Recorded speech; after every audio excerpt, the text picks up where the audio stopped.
अस्सलाम वालेकुम, बिस्मिल्लाहिर्रहमानिर्रहीम। आज का टॉपिक है प्रिसिपिटेशन। प्रिसिपिटेशन जो कि एटमॉस्फेयर में आता है। एटमॉस्फेयर का पूरा इंट्रोडक्शन दिया, क्या है क्या नहीं है उसमें जो टॉपिक है प्रिसिपिटेशन, अब वहां पे आती है कि वो प्रिसिपिटेशन है क्या। What is precipitation? The water falling from the atmosphere at the earth surface known as precipitation. पर प्रिसिपिटेशन का प्रोसेस कैसे होता है पहले वो डिफाइन करती हूँ। जब due to solar radiation insolation की वजह से जो एवोपरेशन होती है, एवोपरेशन के बाद ये वाटर वेपर जब एटमॉस्फेयर में जाते हैं तो ये हैवी हो जाते हैं, सेचुरेट हो जाते हैं, अपने वेपर्स तो लेके जाते हैं लेकिन ऊपर इनकी ड्यू टू टेम्परेचर ये ठंडे हो जाते हैं, जिसकी वजह से यही वाटर वेपर्स जो है वाटर ड्रॉप्स में कन्वर्ट हो जाते हैं। जब वाटर ड्रॉप्स में कन्वर्ट हो जाते हैं ये भारी हो जाते हैं। भारी के बाद अर्थ ग्रेविटी इनको खींच के वाटरफॉल की सूरत में प्रिसिपिटेशन नीचे फॉल होती है। तो ये रेनफॉल जो होती है, इससे मतलब रेनफॉल प्रिसिपिटेशन है, लेकिन सिर्फ रेनफॉल नहीं है, उसके और भी फॉर्म्स होते हैं। तो रेनफॉल की सूरत में जब नीचे ये बरसते हैं तो 3-4 फॉर्म्स में बरसते हैं। पहले ये बता दो प्रिसिपिटेशन का, एटमॉस्फेयर का टॉपिक है प्रिसिपिटेशन। प्रिसिपिटेशन का मतलब भी ये है कि एटमॉस्फेयर में से कंडेंसेशन के बाद जो कंडेंसेशन जितने भी नीचे से ड्यू टू इंसोलेशन नीचे से जितनी भी ऑपरेशन होती है मुख्तलिफ फॉर्म्स में, वो ऊपर जाके जब कंडेंसेशन हो जाती है तो आपको मुख्तलिफ फॉर्म्स में चीजें मिलती हैं। पहले तो आपको जैसे फोग नजर आ जाता है, mist, drizzle, mist, fog, smoke और हैज, जो जितनी भी चीजें ये फॉर्म्स की कंडेंसेशन की सूरत में जो नजर आती हैं वो प्रिसिपिटेशन होती है। कंडेंसेशन के बाद ऊपर प्रिसिपिटेशन, ये वेपर्स जो ऊपर वाटर ड्रॉप्स में कन्वर्ट हो जाते हैं सेचुरेशन के बाद, ये इतने भारी हो जाते हैं कि हवा इनको फिर रोक नहीं पाती। हवा इनको उधर ही ये स्टैग्नेंट ऊपर क्लाउड्स बन जाते हैं, जिसके मुख्तलिफ फॉर्म से क्ल्यूमस या निम्बो जो क्लाउड्स हैं वो फिर इतने भारी हो जाते हैं कि ग्रेविटी इनको खींच के बारिश की सूरत में नीचे बरसते हैं। ये फिर रेनफॉल रेनफॉल जो है प्रिसिपिटेशन, इनके मुख्तलिफ फॉर्म्स हैं। ये सारा प्रिसिपिटेशन का प्रोसेस है कि व्हाट इज प्रिसिपिटेशन, वो बनती कैसे है। ठीक है, जैसे इस पिक्चर में ओशन एरियाज और लैंड एरियाज हैं, तो इसी तरह से एवोपरेशन या ट्रांसपायरेशन दोनों प्रोसेस से मुख्तलिफ एरिया से ये एवोपरेशन होके ऊपर कन्वेक्शन की सूरत में होती है। तो आगे जाके कन्वेक्शन के प्रोसेस से आगे कंडेंसेशन हो रही है। जितनी सेचुरेशन और जितने वेपर्स रेन ड्रॉप्स में मुंतकिल हो जाएंगे तो ये हैवी हो जाएंगे क्लाउड्स, उसके बाद ये रेनफॉल की सूरत में फॉल करेंगे। प्रिसिपिटेशन इसी को ही कहते हैं, लेकिन फॉर्म्स इसके मुख्तलिफ होते हैं जिस तरह से इस पिक्चर में है। What are the forms of precipitation? तो उसके मुख्तलिफ 5 फॉर्म्स हैं, जो कि देखें आपने 4 फॉर्म्स तो उसके देखें। नंबर 1 रेन है, number 2 snow, number 3 slit, number 4 hello stone and drizzle.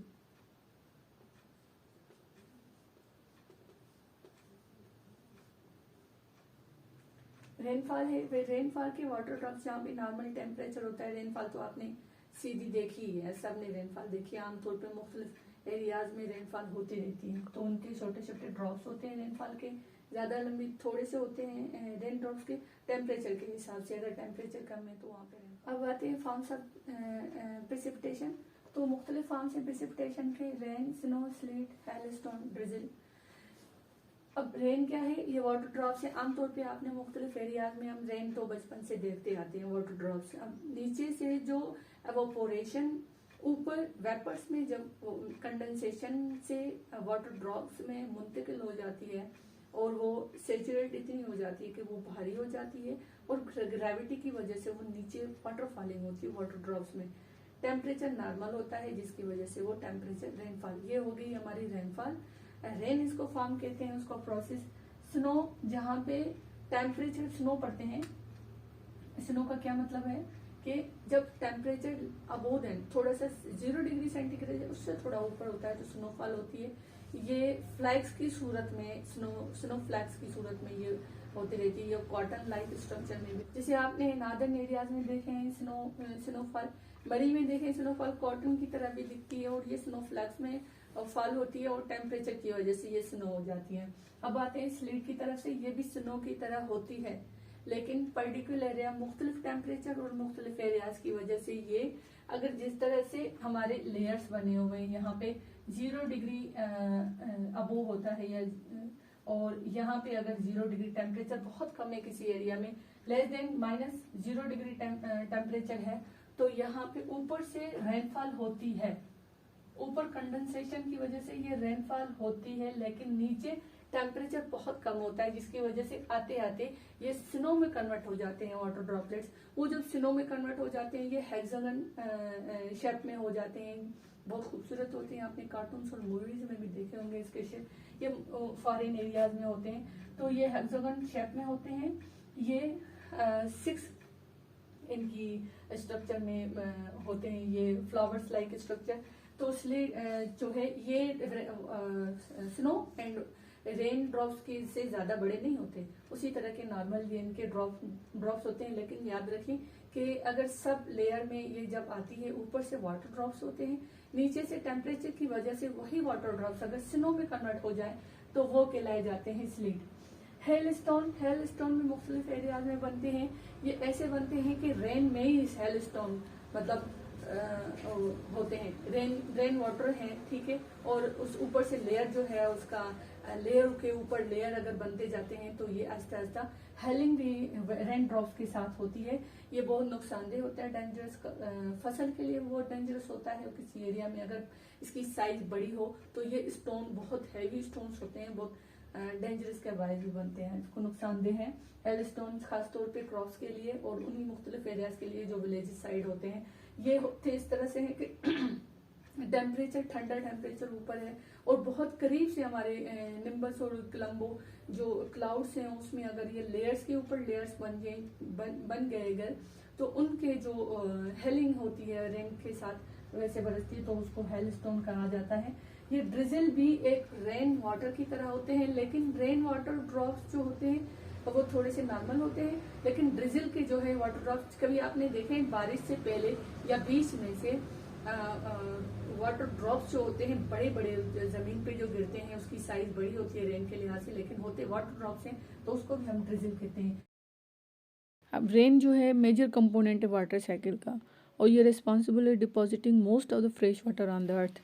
जैसे इरीगेशन सिस्टम में यूज़ होती है, इलेक्ट्रिसिटी में यूज़ होती है, आर्टिफिशियल जो इलेक्ट्रिसिटी हम बनाते हैं उसमें यूज़ होती है, मुख्तलिफ चीज़ों में भी यूज़ होती है ये रेन।